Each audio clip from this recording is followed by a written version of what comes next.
Tapi selamat linguna latte, salam saujud karende malempang. Assalamualaikum warahmatullahi wabarakatuh. Salam, salam sejahtera. Namo Buddhaya, Om Swastiastu. Jumpa lagi di acara obrolan santai Tampung Penyang TV IANTP Palangkaraya. Pagi hari ini yang membersamai kita dalam obrolan santai adalah anak muda. Jadi Pak Kaprodi, walaupun disebut Pak Kaprodi, beliau adalah alumnus atau outcome dari kampus IANTP Palangkaraya, dan sangat kami banggakan di sini kalau saya manggil Mas Komang Suwarto ya. Selamat pagi, sehat selalu Mas. Sehat Pak. Bagaimana tetap dalam kondisi semangat ya? Harus Pak, kalau kami bilang iya. Oh iya. Semangat kami itu. Betul. Kita mulai minum, silakan minum dulu ya. Santai aja kita ngobrol. Kita ngopi dulu ya. Iya, ngopi dulu. Bilangnya. Rasanya Jadi setelah ngopi Jadi anak muda yang sudah dipercaya oleh kampus IANTP Palangkaraya dan tidak diragukan lagi. Jadi kalau di media sosial pengejar Bunda Meta katanya. Dan ini lagi viral dan tentunya sebagai kebiasaan generasi milenial. Jadi kalau ada kaprodinya juga masih milenial itu nyambung. Kalau saya kan generasi old, tapi tetap nyambung Bapak. Tetap nyambung. Tetap. Kali ini Pak Kaprodi bisa disampaikan kepada pemirsa Tampung Penyang TV dimanapun berada, tentunya tentang selayang pandang prodi pendidikan seni keagamaan ya. Oke, dipersilahkan Pak Kaprodi. Terima kasih Bapak Warik 3, Bapak Budi Purnomo yang telah membersamai kita pada acara selayang pandang obrolan santai untuk selayang pandang prodi pendidikan seni dan keagamaan Institut Agama Negeri Tampung Penyang Palangkaraya. Sebelumnya Om Swastiastu. Om Swastiastu. Tabi selamat linguna latai, salam saujud karena malempang. Assalamualaikum warahmatullahi wabarakatuh. Salam sejahtera bagi kita semua. Namo Buddhaya, salam kebajikan. Adil kata dino, basramin kasaruga basengat kajubata. Arus. Jadi Pak, sebelum kita mungkin lebih jauh menyampaikan apa itu prodi pendidikan seni dan keagamaan, pada kesempatan ini saya akan mungkin sedikit mengulas bagaimana cerita singkat mengapa prodi ini didirikan. Betul. Jadi Institut Agama Hindu Negeri Tampung Penyang Palangkaraya melalui para cendekiawannya, para dosen-dosen melakukan berbagai pengamatan Pak pada saat itu, yaitu melihat kondisi kita di Kalimantan Tengah di mana seni budaya kita sangat jauh tertinggal. Betul. Terutama di bidang pendidikannya Pak, di dunia pendidikan formalnya. Betul.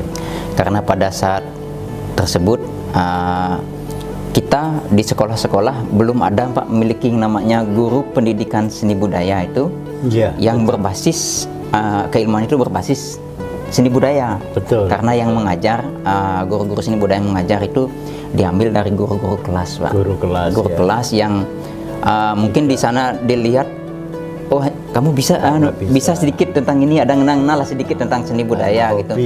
Karena ada hobinya, sehingga karena kita kesediaan SDM di bidang itulah. Betul. Sehingga membuat kalau tidak ada apa namanya Pak, rotan akar menjadi. Nah itu hal seperti itulah yang diberlakukan ketika itu. Nah ini adalah kondisi yang memprihatinkan, karena bagaimana kita bisa dikenal melalui seni budaya ini kalau sejak dini saja di dunia pendidikan formal hal itu cuma disampaikan anggap setengah-setengah seperti itu Pak. Jadi hal ini akhirnya kami melakukan sebuah pengkajian dan akhirnya kami membuat proposal mengajukan ke Dirjen Bimas Hindu, sehingga dari proposal itu dikabulkan, setengah dikabulkan oleh Kementerian Agama Pusat dengan dikeluarkannya izin penyelenggaraan program studi pendidikan seni dan keagamaan itu dengan nomor DJ titik 5 Romawi garing 42 tahun 2015 itu tertanggal 15 September 2015 Pak. Jadi lahir kita di 10 tahun Pak, 15 September tepatnya.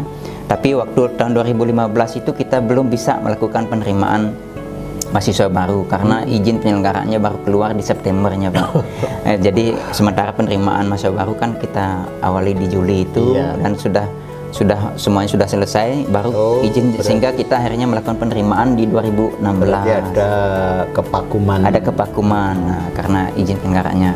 Nah, dari 2016 itu sekarang kita sudah punya berbagai alumni Pak. Nah, dari beberapa angkatan. Nah, tapi sebelum kita berbicara dulu tentang gimana output kita itu, sedikit saya mau menyampaikan tentang visi misi kita.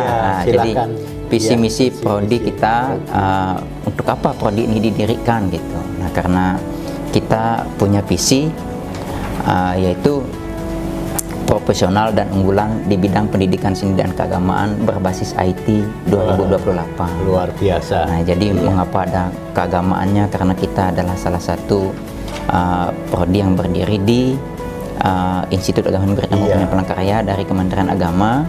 Jadi pendidikan seninya ini adalah untuk karena kami berdiri di Fakultas Keguruan Ilmu Pendidikan, Fakultas Dharma Caryanya Pak. Jadi di sana yang gelarnya nanti SPD, keagamaan ini ada karena seni budaya yang ada di Kalimantan Tengah ini mau tidak mau kita kalau mau melihat akar budayanya itu berasal dari ajaran Hindu Kaharingan itu sendiri.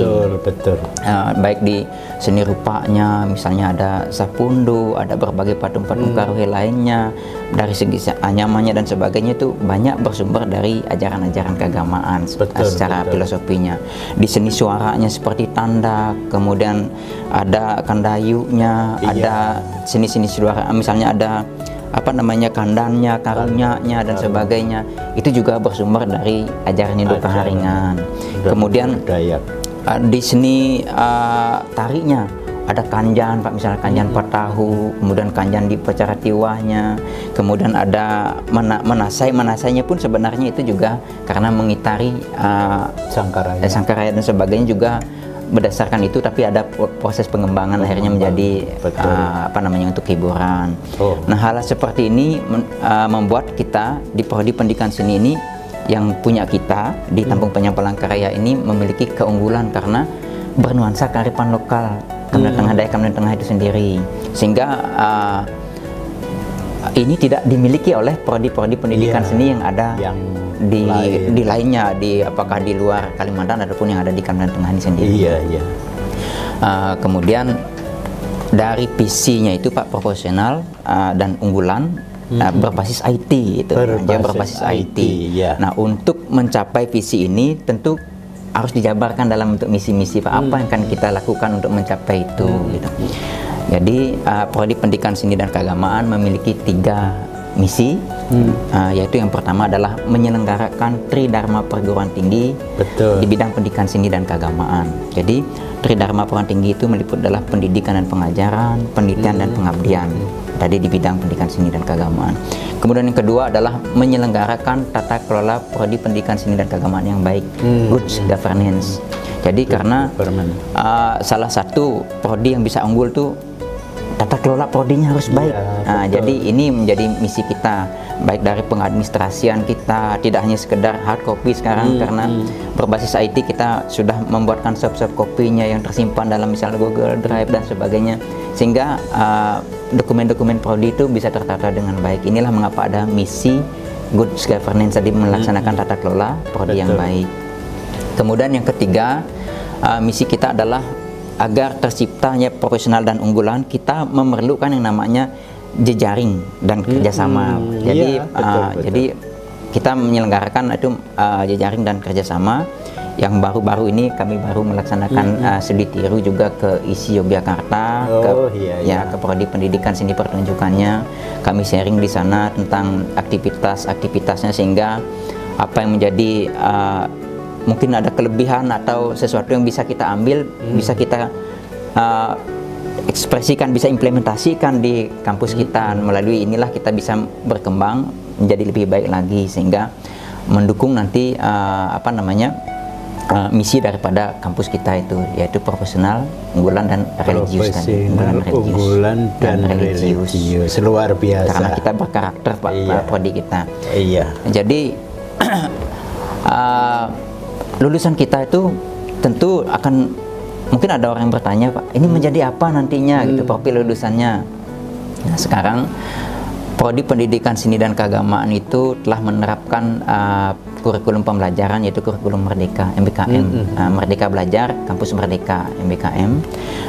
Kami telah menetapkan itu dan memperlakukannya semenjak tahun 2023 di Prodi Pendidikan Seni, di mana mata kuliah inti keilmuannya itu sudah berdasarkan kesepakatan dari APSI, Pak, Asosiasi Prodi Seni Indonesia, sehingga mengacu kepada pendidikan seni yang se-Indonesia itu, Pak. Inti keilmuannya harus ada standarnya di sana.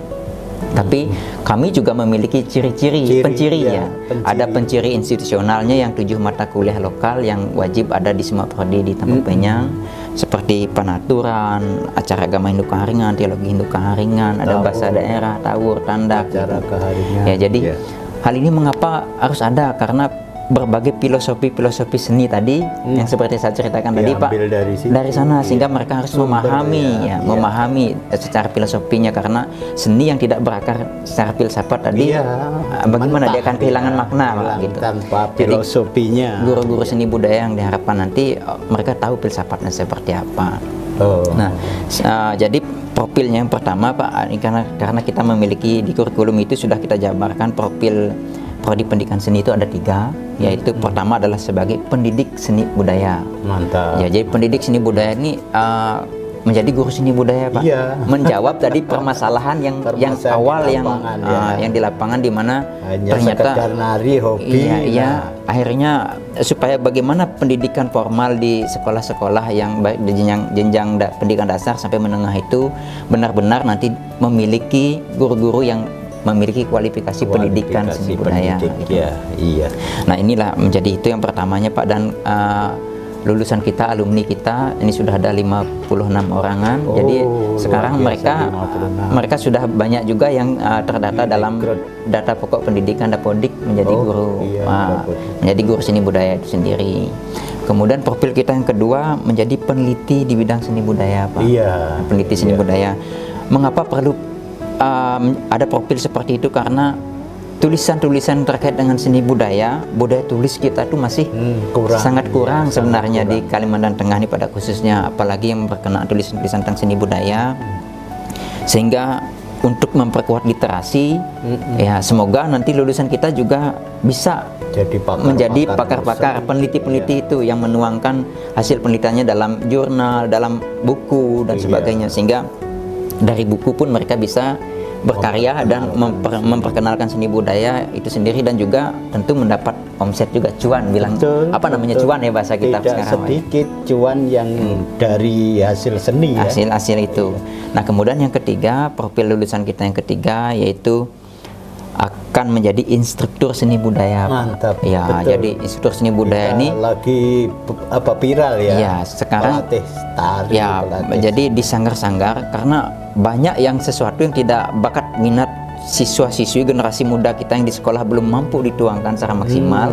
Di sini wadah-wadahnya perlu disiapkan wadah lain, Pak. Nah, jadi wadah-wadah lain ini adalah salah satu adalah sanggar-sanggar seni budaya. Jadi di sanggar seni budaya ini banyak aktivitas yang bisa dilakukan. Salah satu adalah edukasi menjadi misalnya menyelenggarakan kelas-kelas seni. Ada seni rupa, ada seni tari, ada seni musik. Kemudian selain itu mereka juga bisa menjual properti dengan pakaian-pakaian daerah, pakaian adatnya. Dan kebetulan dari output kita, alumni kita juga ada beberapa yang mendalami itu dan sukses, Pak. Sukses dalam ini seperti Handika Danuarta dengan Sanggar Kecapi Kalingunaahnya. Donli ya. Kalau Donli di prodi lain, Pak. Prodi lain. Jadi tapi beliau sama menggiat di sini. Kemudian ada Heriadi juga, Pak. Heriadi ya.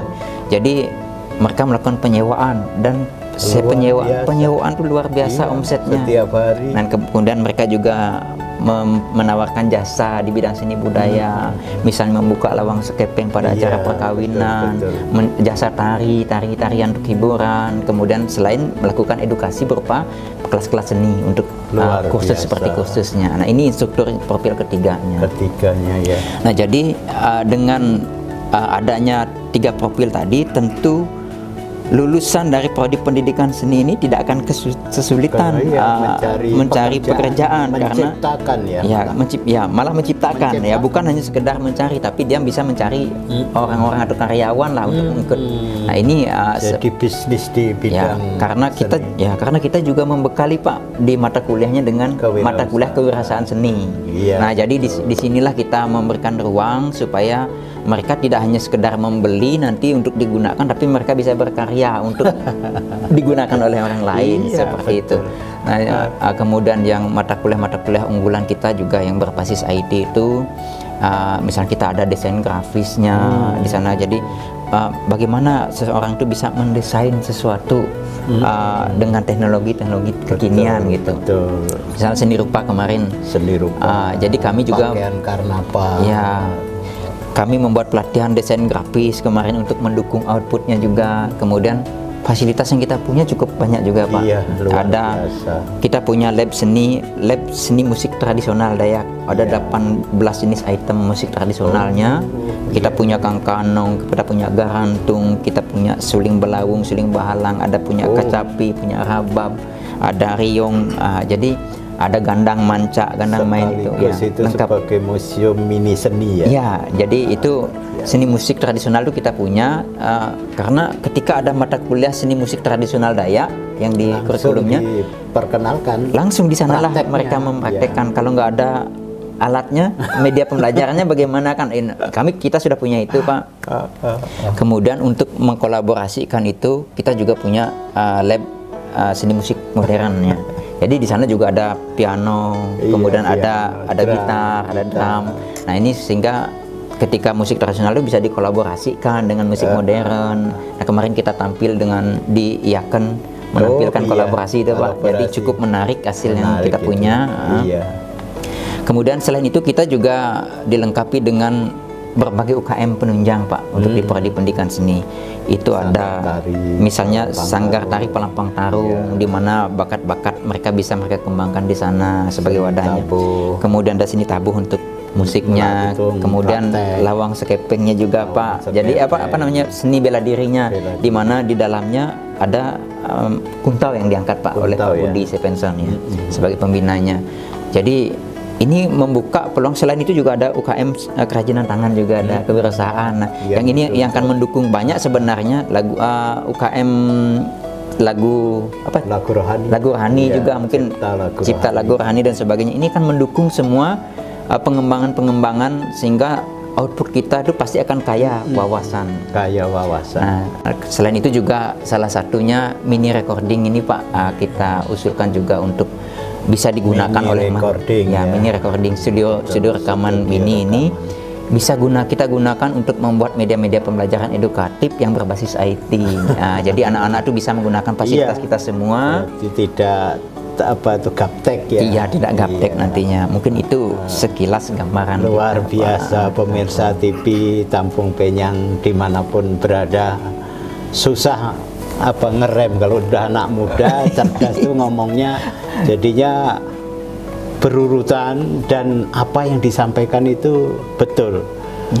Mohon maaf, beliau adalah orang Bali, artinya di sini dedikasinya, semangatnya mau mendalami tentang seni leluhur Dayak ini adalah suatu upaya. IAHNTP Palangkaraya ini sebetulnya banyak tokoh-tokoh, walaupun tokoh muda yang sudah sepuh-sepuh kita rekrut, kita beri ruang adalah untuk berinovasi. Seperti tadi dikatakan justru muncul ide adalah dari orang muda untuk prodi seni kan. Semua dibuat, disiapkan menjadi proposal sehingga terwujud dan ini menjawab. Kalau kita lihat sekarang seni-seni mohon maaf punya kita Kalimantan Tengah itu kan belum terbakukan. Suatu contoh kita lihat upama ada seni upama apa itu tari mandau ya, itu kan masih bermacam-macam. Harusnya kreasinya ini nanti diharapkan dari anak-anak kita yang sudah memiliki pendidikan formal terstandar tentang seni, akhirnya memunculkan sebuah temuan-temuan yang katakanlah standar ya. Nah, okay. Suatu contoh legong itu dari dulu sampai sekarang ya seperti itu. Kecuali nanti legong yang ada pengembangan. Terus seni serimpi di Jawa kan begitu. Serimpi dari zamannya sampai sekarang ya seperti itu. Tetapi karya-karya terbaru pengembangan tidak salah juga. Nah, ini tentunya sangat luar biasa bagi saudara-saudara saya di Kalimantan Tengah untuk merekrut terutama anak-anak kita yang katakanlah 56 yang sekarang sudah menyebar dan membuktikan bahwa mohon maaf betul kadang-kadang untuk pelajaran seni dipegang oleh saudara-saudara teman-teman kita yang tidak memiliki background tentang ilmu seni itu sendiri. Maka dengan adanya prodi seni, dengan permintaan bahkan menciptakan kerja sendiri tadi dikatakan enjoy, enak, bebas, tidak disetir, itu ada beberapa hal yang memang sifat-sifat kita ya. Saat kita menjadi pegawai negeri tentunya banyak aturan, tetapi saat kita mampu bisnis di bidang seni luar biasa, cuan itu tidak akan hanya ditentukan kita sebagai pegawai negeri atau pekerja ya. Ini benar sekali. Jangan hanya berpandangan jadi pekerja. Begitu pula seni di Kalimantan Tengah sungguh luar biasa Pak Kaprodi. Kalau kita lihat dari penelitian Pak Cilik Riwut bahwa bahasa itu membawa rupa. Bahasa suatu contoh Borneo itu memiliki 400 lebih ya, 405. Tentunya itu mohon maaf dari satu tari setiap suku bahasa itu akan kaya luar sekali. biasa kaya sekali ya. Makanya mungkin ajakan menghimbau kepada semua bahwa seni itu universal. Pak Kaprodi, saat kita mau demo jangan koar-koar yang kasar, melalui seni bisa. Kita mau menghibur orang apalagi. Nah, tentunya keuniversalan seni ini sesuatu ilmu yang sangat luar biasa, bisa dimiliki oleh segala kalangan ya, semua kalangan.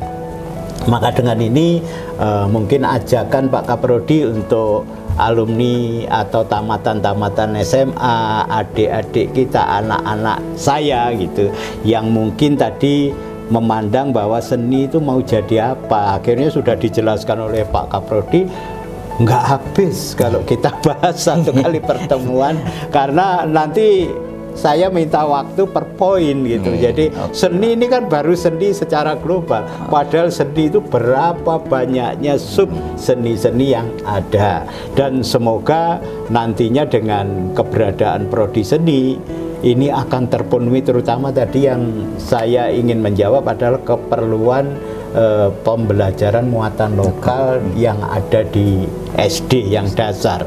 Mungkin ajakan Pak Kaprodi kepada lulusan SMA agar nantinya mau berpartisipasi masuk seni dengan telah diuraikan beberapa kelebihan-kelebihan di prodi seni tadi. Oke, terima kasih Bapak, terutama sekarang untuk pemirsa Tampung Penyang TV dimanapun berada, khususnya untuk adik-adik kita yang sudah lulus di pendidikan menengah SMA atau SMK sederajat, di mana peluang prodi ini tadi sudah dipaparkan secara luas. Salah satunya adalah menjadi guru seni budaya. Tentu peluang prodi ini sebagaimana diskusi terpumpun yang kami lakukan dengan Dinas Kebudayaan dan Persata, Dinas Pendidikan, pakar seni di Museum Belanga, kami telah mengajukan agar pengangkatan guru seni budaya di setiap daerah diperbanyak dan kita sudah melihat bagaimana sekarang guru-guru ini seni budaya sudah di di P3K cukup banyak sekali Pak, sehingga ini akan membuka peluang sangat banyak ke depannya, karena kita tahu begitu banyak yang namanya sekolah-sekolah, sementara setiap sekolah itu belum memiliki itu. Jadi ke depan peluangnya cukup besar untuk output dari prodi pendidikan seni ini, sehingga bagi adik-adik yang khususnya mungkin sekaligus memiliki bakat dan minat di bidang seni budaya, nanti yang menjadi guru seni budaya tentu sambil menyalurkan hobi ya Pak. Jadi menjadi guru seni budaya adalah guru yang bisa sambil menghibur diri gitu. Jadi tapi dengan cara seperti itu dia juga dalam melakukan sebuah pengabdian. Untuk itu ayo kita sama-sama bergabung ke prodi Pendidikan Seni dan Keagamaan Fakultas Dharma Carya Institut Agama Hindu Negeri Kampung Penyang Palangkaraya. Dan ini bukan hanya untuk lulusan yang beragama Hindu aja Pak. Jadi ini bisa untuk seluruh agama ya. Jadi karena di pendidikan seni dan keagamaan itu kalau mata kuliah yang agamanya itu ada diajarkan semua agama ada. Jadi kemudian yang lainnya itu bersifat tadi mata kuliah inti keilmuannya juga bersifat umum sesuai dengan standar APSI, Asosiasi Prodi Seni Indonesia. Sehingga keunggulannya kita juga tadi sudah menyatakan bahwa kita mengangkat yang menjadi kearifan lokal Dayak Kalimantan Tengah pada khususnya, sehingga selain nanti bisa menyalurkan hobi, peluang kerja juga cukup banyak. Selain juga akan bisa menjadi seorang wirausahawan, menciptakan lapangan pekerjaan. Nah, ini adalah satu aspek yang cukup menarik. Ayo kita bergabung ke Prodi Pendidikan Seni dan Keagamaan Institut Agama Hindu Negeri Kampung Penyang Palangkaraya. Terima kasih Pak Kaprodi. Luar biasa. Jangan tunda-tunda. Jadi kalau kita punya hobi, karena seni ini, mohon maaf tadi saya lupa, dengan keadaan bangsa, mungkin generasi muda yang sekarang orang tua bingung Pak Kaprodi untuk memberi kesibukan yang positif adalah lewat seni. Ya, anak-anak kita daripada jajet hari-hari, kenapa tidak orang tua secara bijak mengkursuskan, menyalurkan dengan hobi-hobi yang positif melalui seni. Tentunya terima kasih Pak Kaprodi sudah berpanjang ngobrolan kita ya. Tidak terasa waktu kita, dan sehingga obrolan santai kali ini dengan Kaprodi Pendidikan Seni Keagamaan sudah waktu karena waktu, mohon maaf. Terima kasih sekali lagi kepada para pemirsa Kampung Penyang TV dimanapun berada atas menyimak dan perhatiannya. Semoga dengan mengenal Prodi Seni Keagamaan IAHNTP Palangkaraya ini akan menjadi salah satu pilihan, sehingga orang tua maupun anak-anak nantinya berkenan masuk di Prodi Seni Keagamaan IAHNTP Palangkaraya. Akhirnya obrolan santai kita akhiri bersama dengan salam ya dulu Pak. Boleh salam ya kita dulu Pak? Boleh. Oh, sebelum kita mengakhiri kita gini ya. Salam budaya gitu Pak. Gitu. Jadi salam budaya luar biasa. Akhirnya saya tutup dengan Parama Santi. Om Santi Santi Santi Om Sahi. Kita ngopi dulu.